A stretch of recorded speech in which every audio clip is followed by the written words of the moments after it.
La tarde caía lentamente sobre la ciudad. En la cocina de mi casa, el aire se llenaba con el perfume de romero fresco que aún quedaba en mis manos. Yo estaba preparando un adobo para un cordero que pensaba llevar a una cena familiar. Era una receta antigua, de esas que una aprende de memoria con los años, y que se convierten en un ritual casi sagrado. El simple hecho de cortar el ajo, mezclar el vino con las especias, me devolvía a una época donde todo parecía más sencillo. Fue entonces cuando el silencio de la cocina se rompió con un sonido brusco, el zumbido de mi teléfono sobre la encimera de granito. Al principio pensé que era una notificación cualquiera, quizás un recordatorio o un mensaje de una amiga, pero no. Al limpiar mis manos y tomar el aparato, vi en la pantalla un nombre que conocía demasiado bien: Clara, mi nuera. El mensaje era corto, seco, como un cuchillo. No estás invitada, no te quiero aquí. Leí esas palabras una y otra vez. No había saludo, no había explicación, no había espacio para la duda. 2 frases frías, como si alguien cerrara una puerta en mi cara con un golpe. Era el mismo día en que yo debía llegar a su casa, la casa que ellos celebraban como su logro, pero que en gran parte había sido posible gracias a mí. Me quedé inmóvil unos segundos. No fue rabia lo que sentí primero, ni lágrimas lo que me brotaron. Fue una especie de silencio interior, una calma helada que me recorría el cuerpo. En mi mente aparecieron, como fotografías guardadas, todas las veces que había estado a su lado. El cheque para cubrir la entrada de la casa en las afueras de Valencia, con vistas que yo misma solo había visto 2 veces. Los pagos del hospital cuando nació mi nieta Sofía. La luna de miel, que disfrutaron sin preocuparse de los gastos. Las cuentas del supermercado, la conexión a Internet, hasta el seguro del coche. Mi vida se había entrelazado con la de ellos a través de cada ayuda, de cada billete enviado, de cada renuncia silenciosa. Y ahora no era bienvenida. Respondí con una sola palabra: está bien. No porque estuviera bien, sino porque entendí que ya no tenía sentido pedir explicaciones. Guardé el teléfono en silencio, me limpié las manos y caminé hacia el escritorio donde guardaba un cuaderno negro. Ese cuaderno era mi memoria secreta. En él, durante años, había anotado cada gasto, cada ayuda, cada gesto que hice por amor. Abrí sus páginas y recorrí las cifras. 120 euros para el cochecito del bebé. 5. Torero para la música de la boda. 20. 500 para la entrada de la casa. Más de 150 apuntes en total. Lo miré sin rencor. No eran números, eran trozos de mi vida, pedacitos de amor convertidos en facturas. Cerré el cuaderno con calma, como quien cierra un libro demasiado pesado para seguir leyendo. No llamé a mi hijo. No le pedí que me defendiera. No grité ni me quejé. Simplemente apagué la computadora, borré los archivos digitales de mis transferencias, como si al borrar esos números pudiera también borrar la herida. Esa noche la casa se sintió más grande, más silenciosa que nunca. Escuchaba el tic-tac del reloj del comedor, el crujido leve de la madera bajo mis pasos, y comprendí algo doloroso. Ellos habían confundido mi amor con una cuerda de la que podían tirar sin cesar. Pero al enviarme aquel mensaje, habían cortado la cuerda ellos mismos. No dormí mucho. Me senté junto a la ventana, mirando la luna que flotaba en el cielo. Me preguntaba en qué momento había pasado de ser el centro del mundo de mi hijo a convertirme en un estorbo. ¿Era cuando él se casó? ¿Cuando Clara entró en su vida? ¿O quizá fue el día en que yo misma hice las cosas demasiado fáciles, demasiado cómodas para ellos? El dolor era grande, sí, pero había algo más profundo aún. Una certeza tranquila de que esta vez no volvería atrás. Algo en mí había cambiado para siempre. Ese mensaje no era solo una ofensa. Era el inicio de una nueva etapa. Respiré hondo, apagué la luz y por primera vez en mucho tiempo decidí guardar silencio. Un silencio distinto, no el de la resignación, sino el de quien empieza a recuperar su dignidad. Han pasado los días desde aquel mensaje cruel, y mientras intento seguir mi rutina, no puedo evitar recordar cuándo comenzó todo en realidad. No fue aquella tarde en la cocina, no. El principio estuvo meses antes, en un detalle pequeño, casi insignificante, pero que se grabó en mi memoria como una espina. Era una tarde de primavera. El aire estaba fresco y el sol caía sobre los tejados, pintando todo con un tono dorado. Yo había preparado un paquete con sopa casera, algunos guisos que podían congelarse y un par de paquetes de pañales. Pensé que sería un gesto útil, un alivio para Clara y Andrés, que estaban ocupados con la niña y con la mudanza a la nueva casa. Conduje hasta su barrio y estacioné frente a la entrada. Cuando toqué el timbre, Clara abrió la puerta con el teléfono en la mano, conectado a un altavoz Bluetooth que tenía sobre una mesa, y entonces la escuché. Su voz, cortante, impaciente. Sí, está aquí otra vez. Siempre busca una excusa para venir. Sentí que el suelo se movía bajo mis pies. Mi corazón latía fuerte, no por la caminata ni por el esfuerzo de llevar las bolsas, sino por esas palabras. Eran claras, dichas con desgana, sin la más mínima intención de ocultarlas. Ella sabía que yo podía escucharlas. Cuando levantó la vista y me vio, me sonrió, pero fue una sonrisa vacía, rígida, de esas que no llegan a los ojos. «Ah, Elena, qué detalle». «Muchas gracias». No dije nada. Le entregué las bolsas y me di la vuelta. Mi coche me recibió como un refugio, y mientras encendía el motor, sentí un nudo en la garganta. Fue la primera vez que pensé en retirarme, en dejar de aparecer, en guardar distancia. Pero no lo hice. ¿La razón?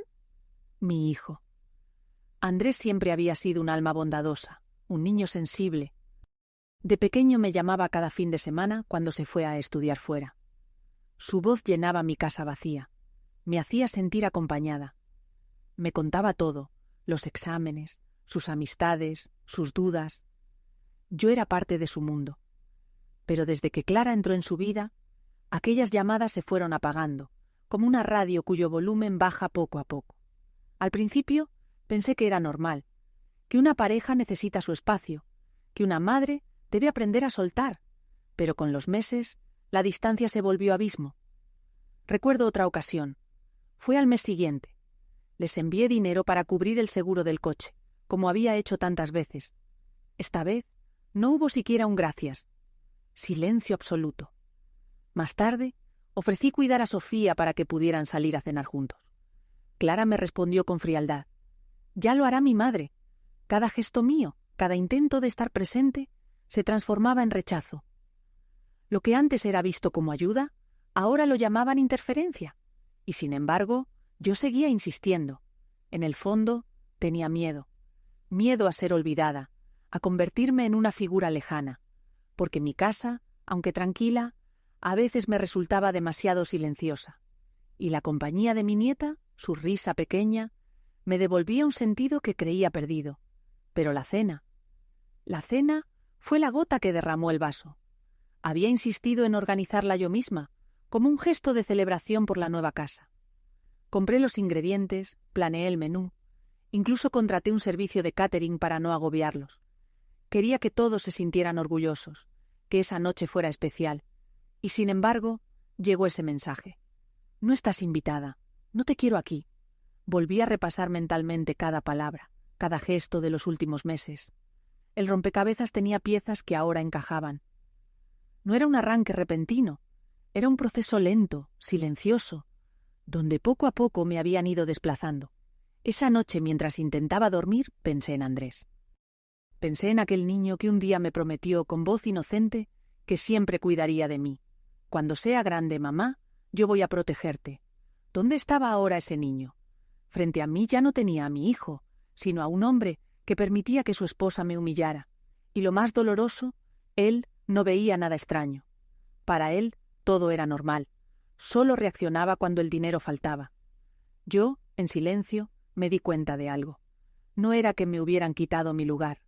Fui yo quien poco a poco había entregado mi sitio. Creí que el amor debía demostrarse con sacrificios, con ayudas constantes. Creí que al darlo todo, me aseguraba un lugar en su vida. Qué equivocada estaba. El amor no se compra, ni se asegura con transferencias. El amor se respeta, se cuida, se alimenta con palabras, con gestos sinceros. Y en mi caso, lo habían confundido con dependencia. Al recordar aquella escena en la puerta, con Clara sonriendo falsamente y yo alejándome en silencio, entendí que ese había sido el verdadero inicio de todo. No el mensaje cruel de la cena, sino aquella tarde de primavera en que descubrí que, para ellos, yo había pasado de ser madre y abuela a convertirme en una visita molesta. Ese pensamiento me dolió más que cualquier palabra escrita en una pantalla, porque significaba que, en el fondo, ya llevaba tiempo siendo excluida. El silencio se convirtió en mi compañero. Después del mensaje de Clara, después de recordar aquella tarde en la puerta de su casa, entendí que había llegado el momento de dar un paso que llevaba demasiado tiempo posponiendo. Lo primero fue práctico, casi mecánico. Me senté frente al ordenador y cancelé la transferencia automática para el alquiler. Luego, una por una, detuve todas las ayudas: la contribución a la hipoteca, el dinero que enviaba para la compra semanal, los pagos de las facturas. Incluso cambié las contraseñas de las cuentas compartidas, el servicio de películas, la plataforma de música, hasta la de compras en línea. No lo hice con rabia. No lo hice para castigar. Lo hice porque comprendí que seguir alimentando esa relación desigual era negarme a mí misma. El amor, me repetía en silencio, no puede sostenerse si se confunde con dependencia. Los primeros días, mi teléfono se mantuvo en calma. Yo pintaba en silencio, cuidaba de mis plantas, paseaba por la plaza del barrio, disfrutaba de un silencio distinto, un silencio que me sabía a libertad. Pero pronto comenzaron los mensajes. «Mamá, ¿pasó algo con la tarjeta?» Fue rechazada. «Oye, Netflix no funciona, ¿cambiaste la contraseña? El pago del banco no llegó, ¿puedes revisarlo?» Ninguno preguntaba cómo estaba yo. Ninguno mostraba preocupación por mi silencio. Todo era urgencia, incomodidad, incomprensión. Dejé el teléfono sobre la mesa y decidí no responder. El silencio, descubrí, a veces es la respuesta más poderosa. A los pocos días, las llamadas empezaron. 1, 2, 5. Al final de la semana contaba más de 60 intentos de comunicación. El número en la pantalla brillaba, pero yo no contestaba, porque sabía que no era a mí a quien extrañaban, era mi dinero. Una noche, después de apagar la lámpara de mi mesilla, abrí el cajón donde guardaba el cuaderno negro. Lo hojeé con calma, repasando los números que representaban tantos momentos de mi vida. Y entonces tomé una decisión. Debía dejar constancia de todo aquello, pero no como reclamo económico, sino como un testimonio de respeto. Imprimí un documento de 6 páginas, con cada gasto enumerado, desde los más pequeños hasta los más grandes. Lo guardé en una carpeta roja, la misma clase de carpeta donde años atrás organizaba las facturas de mi casa cuando Andrés era un niño. Junto al documento, escribí una carta breve, a mano, con una letra clara y pausada. Durante años he apoyado a tu familia por amor. Nunca pedí devolución, solo respeto. Eso me fue negado. Ahora sois adultos, tenéis vuestro hogar. Ha llegado el momento de que yo me retire. Considerad estos papeles no como deudas, sino como lecciones, para que recordéis cuánto cuesta lo que se da por amor y cuánto se pierde cuando no se valora. Al día siguiente, conduje hasta su casa. No toqué el timbre, no busqué miradas. Solo abrí el buzón y dejé la carpeta roja dentro. Fue un gesto silencioso, pero cargado de un peso enorme. De regreso en mi coche, respiré hondo. No lloré, no temblé. Sentí algo que hacía mucho tiempo no experimentaba. Paz.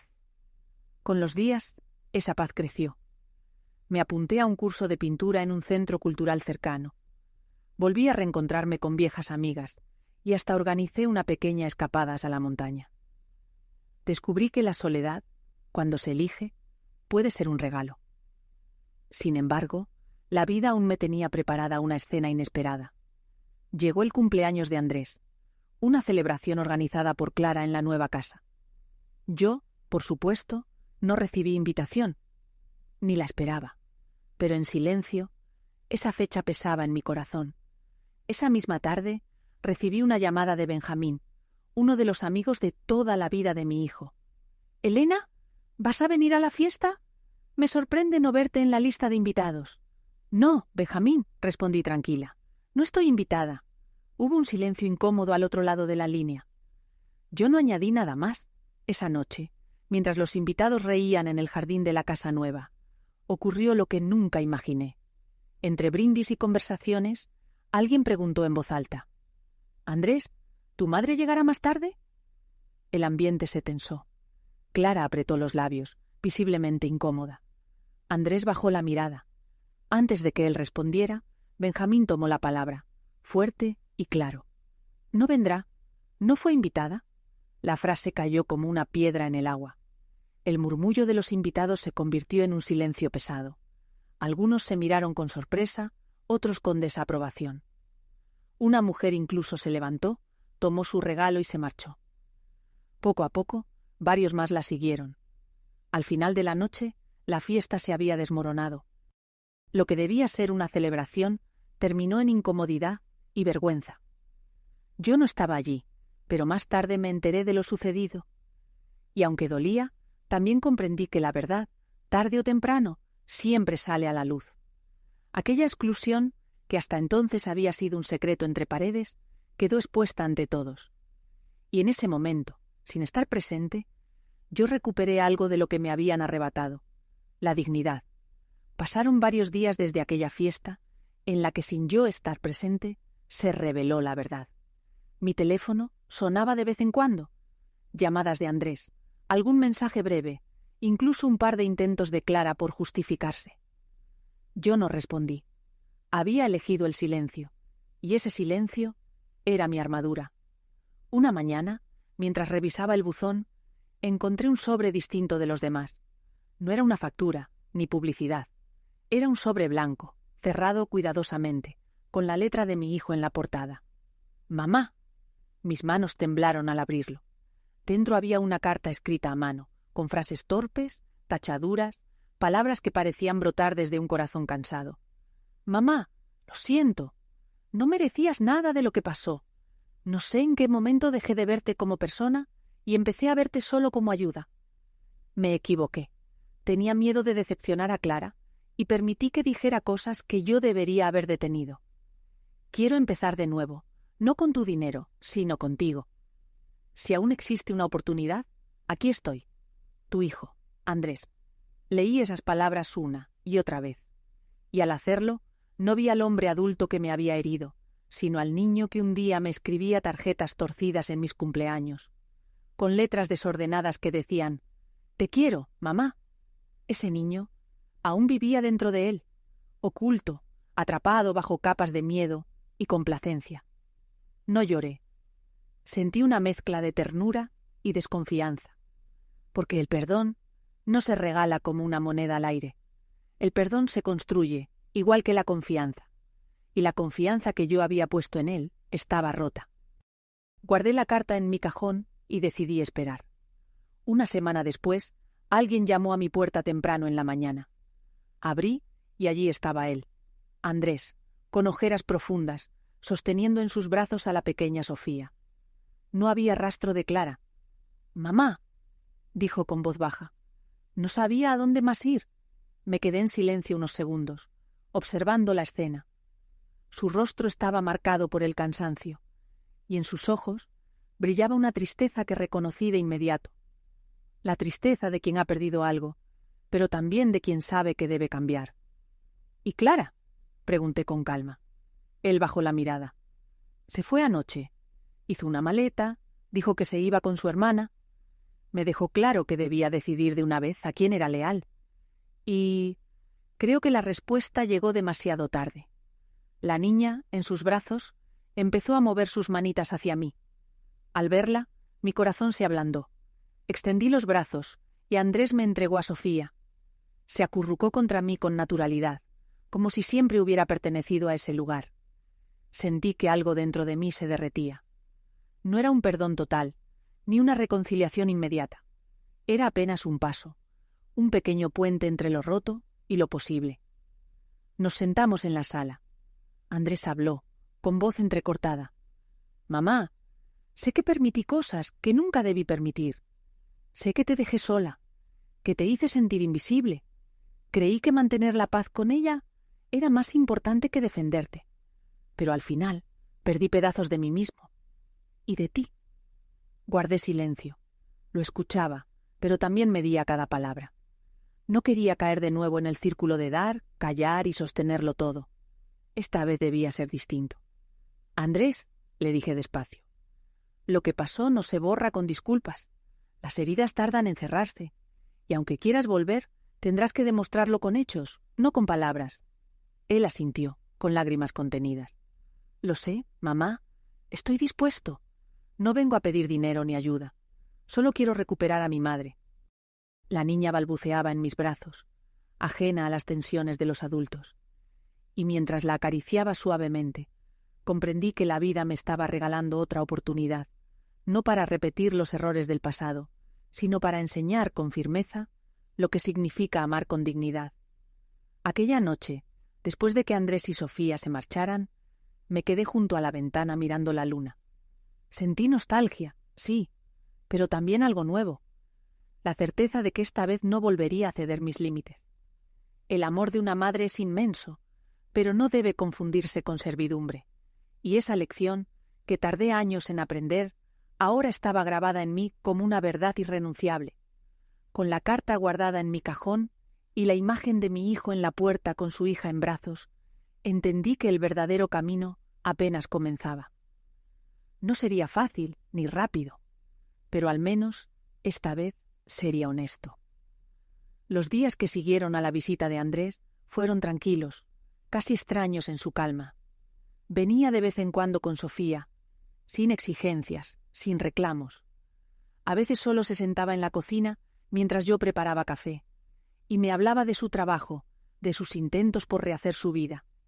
Por primera vez en mucho tiempo no escuchaba la frase «¿Puedes ayudarme con?», sino un sencillo «¿Cómo estás, mamá?». Era nuevo, y era frágil. Una tarde llegó con una caja pequeña en las manos. La colocó sobre la mesa y me miró serio. La encontré entre las cosas que Clara dejó. «Creo que deberías verla». La abrí despacio. Dentro había copias impresas de mensajes y correos que Clara había intercambiado con su hermana. Mi corazón se encogió al leer frases llenas de veneno. No soporto a esa mujer. Se cree con derecho a todo, solo porque ha pagado unas cuantas cosas. Cuando la casa esté saldada, no la necesitaremos más. Sentí un frío recorrerme el cuerpo. No era un arrebato, no era un mal día. Era un plan calculado, una campaña lenta para borrarme, para relegarme a un rincón de la vida de mi propio hijo. Andrés me observaba con vergüenza en los ojos. No tenía idea, mamá, no la reconocía en esos mensajes. Y me duele darme cuenta de cuánto permití. Cerré la caja con cuidado. El dolor era agudo, pero también clarificador. Esa historia nunca se trató solo de un mensaje cruel o de una cena perdida. Era mucho más profundo. Se trataba de respeto, de dignidad, de amor malinterpretado como obligación. «Andrés», le dije con voz serena, «lo importante no es lo que ella escribió. Lo importante es lo que tú decides hacer de ahora en adelante. Las heridas están, pero también la oportunidad de sanar». Él asintió, como un niño que escucha una lección que necesitaba. En las semanas posteriores, empezó a cambiar de verdad. Buscó un segundo empleo los fines de semana. Fue a terapia. Aprendió a manejar sus cuentas sin esperar que alguien más las cubriera. Y lo más sorprendente, dejó de excusarse y empezó a responsabilizarse. Una mañana llegó nervioso. «Mamá, necesito tu consejo». Clara pidió custodia parcial de Sofía. Quiere los fines de semana, la casa y acceso total a nuestra cuenta conjunta. Lo miré fijo y me levanté. Fui al archivador y saqué una tarjeta. «Llama a esta abogada. Es justa y firme, pero escucha bien. No pagaré el juicio por ti. Te daré la herramienta, no la solución. El resto es tu lucha». Por primera vez, no vi expectativa en sus ojos. Vi gratitud. «Gracias, mamá. Lo haré». Y lo hizo. El proceso fue largo y difícil, pero salió fortalecido. El juez le otorgó custodia compartida y negó las demandas económicas de Clara. Ella se fue desvaneciendo, faltando a las visitas, demostrando que lo que quería no era ser madre, sino controlar. Mientras tanto, mi casa se llenaba de la risa de Sofía. Un día, mientras la arropaba en la cama de invitados, me susurró con voz pequeña: «Abuela, Cántame la canción. Y sin pensarlo, empecé a tararear la misma nana que le cantaba a Andrés cuando era niño. Sus ojitos se cerraron lentamente y una paz inmensa me envolvió. En ese instante comprendí que toda esta historia no había sido sobre pérdidas, sino sobre legado. Mi legado no eran los cheques, ni las cuentas pagadas, ni las comodidades que ofrecí. Mi legado era la fuerza de poner un límite, la paciencia de esperar y la firmeza de enseñar qué significa el amor verdadero. Uno que no compra, que no se humilla, que no se da por obligación. Miré a mi nieta dormir y pensé, ella crecerá viendo a su padre esforzarse y a su abuela mantenerse firme. Aprenderá que la generosidad no es debilidad, que el respeto no se negocia y que el amor verdadero se gana con acciones, no con palabras vacías. Esa noche, al cerrar la puerta de su habitación, supe que la historia no terminaba ahí. Apenas comenzaba un nuevo capítulo, uno donde yo no era la proveedora incansable, sino la mujer que había recuperado su voz y su paz. Y ese, pensé con una sonrisa, es el mejor legado que podía dejar.